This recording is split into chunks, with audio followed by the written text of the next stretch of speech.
Bon, vous savez que la majorité des pays africains ne sont pas maîtres des ressources minières qui sont sur le sol. C'est-à-dire qu'il y a des pays africains qui ont des ressources minières, mais dont la population ne bénéficie pas des retombées économiques liées à ces ressources humaines, ressources minières-là. Pourquoi? En fait, parce que certains pays ayant des ressources minières, ils ont des contrats faramineux avec des sociétés étrangères qui datent depuis des années d'indépendance. Donc, il y a des sociétés étrangères comme ça. Dans nos nations, ils ont des contrats de 99 ans, hein, des contrats de 100 ans. C'est-à-dire que souvent, on s'amuse. Hein, c'est un travail que vous-même, vous pouvez faire chez vous. Vous vous amusez à chercher des contrats de multinationales. Avec certains pays africains. Et là, vous voyez un peu. C'est-à-dire qu'il y a des multinationales installées sur le continent africain qui ont des contrats de 120 ans, de 99 ans, de 60 ans. L'entreprise Veolia, elle avait un contrat avec la Société d'énergie et d'eau du Gabon, la SCG, la société qui distribue l'eau et l'énergie dans tout le Gabon. C'était un contrat de 60 ans, renouvelable chaque 60 ans. Ça veut dire que, quel que soit le gouvernement qui va passer, quelles que soient les décisions que eux ils vont prendre, c'est un contrat qui ne pourra se renouveler que au bout de 60 ans. Pour remanier ce problème, parce que vous-même vous pouvez déjà comprendre que le problème des ressources minières sur le continent africain, c'est un problème qui va toujours durer et durer et durer tant que les Africains eux-mêmes ne sécurisent pas, ne traitent pas et ne font pas un ficellement sur qui exploite nos ressources, où ça part, chez qui traite ça et où c'est vendu. Aussi pour fixer les prix. Donc pour résoudre ce problème, le capitaine Ibrahim Traoré, hein, en ce moment, il enchaîne décision magnifique sur décision magnifique. Tout récemment, il a instauré la Poste, la banque postale de Burkina Faso. Tous vos pays africains là, ils n'ont aucune banque. Hein. Quand on parle de pouvoir économique ou souveraineté économique, on parle aussi de la banque postale. Aucun pays africain n'a sa propre banque postale, si ce n'est les banques postales des autres qui sont en filiale. En tout cas, il avait enchaîné ça. Et là, on apprend que il a fait quoi? Il a demandé à remettre à plat, je vous dis à plat total, hein, tous les contrats des entreprises minières, notamment les multinationales installées au Burkina Faso. Lorsqu'on a vu un peu passer cette information, on a dit qu'il faudra un peu qu'on puisse rentrer en détail. Bon, c'est plus précisément les entreprises qui exploitent de l'or.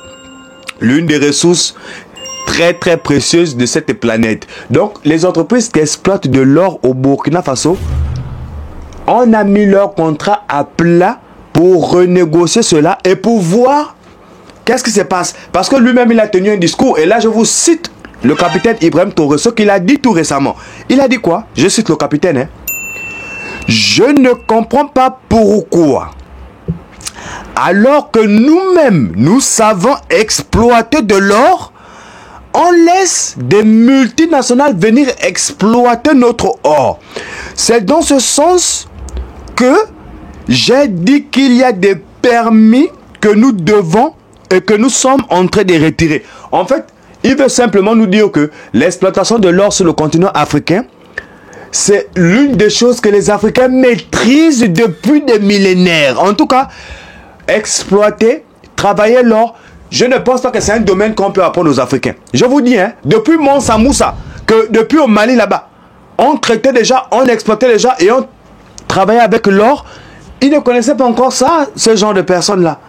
Les autres ne connaissaient pas encore ça. Mais aujourd'hui, c'est eux qui viennent exploiter notre or. Ceux qui viennent même nous donner même de leçons sur comment on doit exploiter l'or. Ceux qui viennent nous imposer leurs normes. Parce que l'exploitation de l'or, il y a bien évidemment des normes qui ont été établies par eux. C'est ce que le capitaine, il a fait ce constat. Et c'est le même constat, je vous dis, hein, c'est le même constat dans toutes les nations africaines. Vous savez que toutes les nations ont les mêmes problèmes. C'est le même constat. Alors que nous savons exploiter de l'or, hein, on ne comprend pas comment nous pouvons laisser ça à toutes les multinationales pour venir exploiter ça et nous donner que des miettes. C'est ce qu'il a dit. De ce fait, je mets à plat tous les contrats des sociétés qui exploitent l'or et nous allons renégocier cela. Vous savez que ce genre de décision-là, c'est des décisions bien évidemment que Big L est obligé de partager avec toute la communauté des panafricains. C'est une obligation pour nous. C'est ce qu'on demande à tous les autres présidents. C'est-à-dire que quand on arrive aux responsabilités d'une nation, il y a certaines choses essentielles à faire pour récupérer la souveraineté de nos nations. La première des choses, nous on a dit toujours ça, hein, les bases militaires étrangères sur le continent africain, ciao ciao.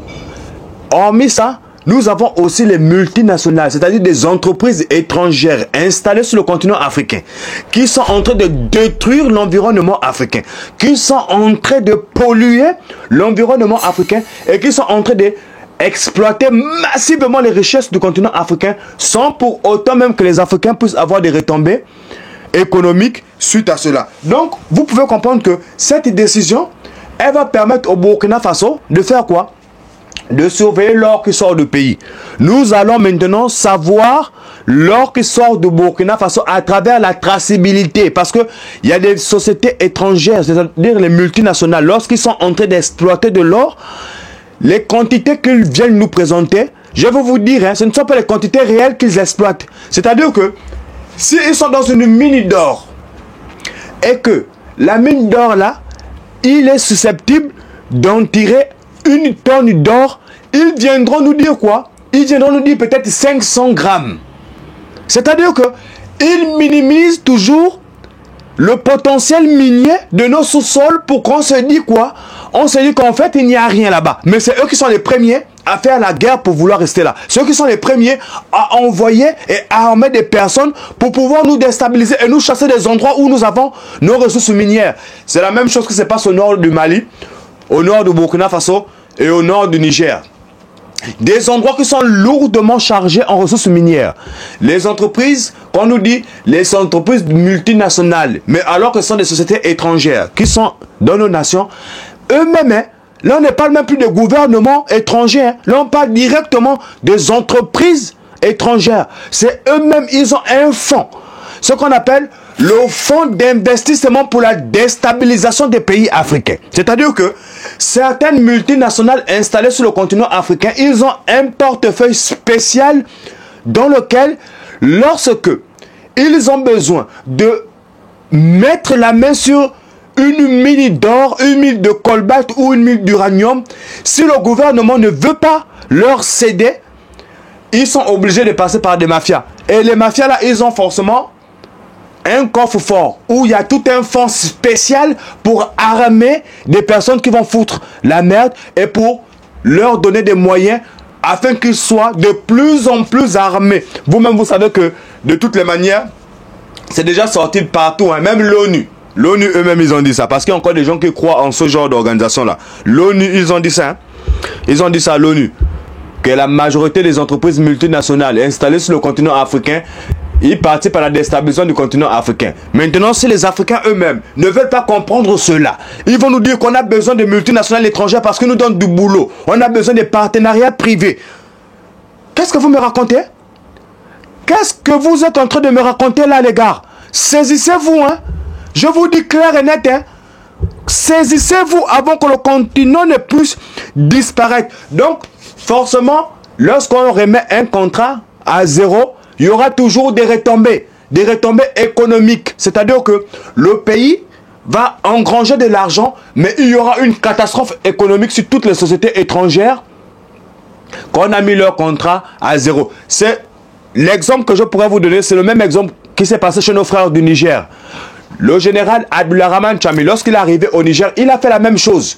Lui, du côté du Niger, il a mis à plat tous les contrats des sociétés minières installées au Niger qui exploitaient l'uranium. Et dans cette société, il y avait une entreprise, Orano, entreprise française spécialisée dans le combustible nucléaire.